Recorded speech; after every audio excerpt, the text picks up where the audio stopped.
రమణాశ్రమ లేఖలు 30వ లేఖ కోపం జనవరి 26, 1946. నిన్న నూతనాగతులైన ఆంధ్ర యువకులొకరు తమ ఇంద్రియ చాపల్యమంతా భగవాన్కు నివేదించారు.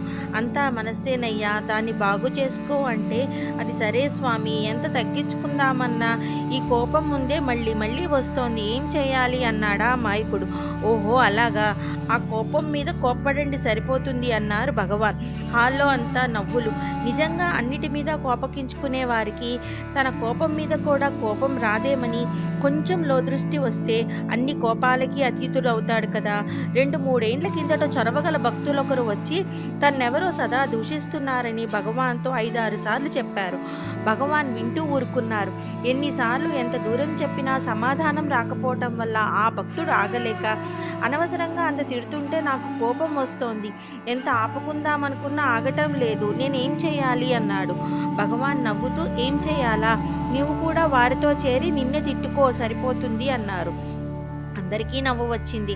ఆ భక్తునకేమీ తోచక సరిపోయింది, నన్ను నేనే తిట్టుకోవాలా అన్నాడు. అవునయ్యా, నీ శరీరాన్ని కదా వారు దూషించేది.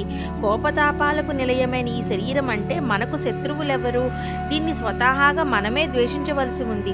మనం అట్లా చేయక ఏమారి ఉన్నప్పుడు ఎవరైనా దూషిస్తే మనల్ని ప్రబోధిస్తున్నారని అనుకొని అప్పుడైనా తెలివి తెచ్చుకొని మనం కూడా వారితో చేరి దీన్ని నిందించి నిరసించాలి. కానీ ఎదురు తిరిగితే ఏం లాభం? అలా దూషించే వారిని మిత్రులుగా భావించాలి. వారి మధ్యనే ఉంటూ మనకు మేలు, భూషించే వారి వద్ద ఉంటే ఏమరిపోతాం అన్నారు భగవాన్.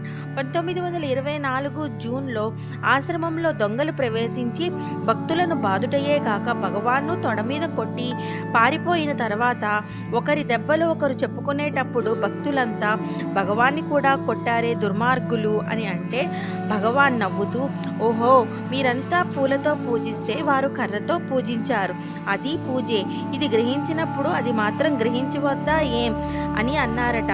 వారి బోధ ఆచరణ రూపంగా ఉంటుంది అనుటకు ఇదియే నిదర్శనం.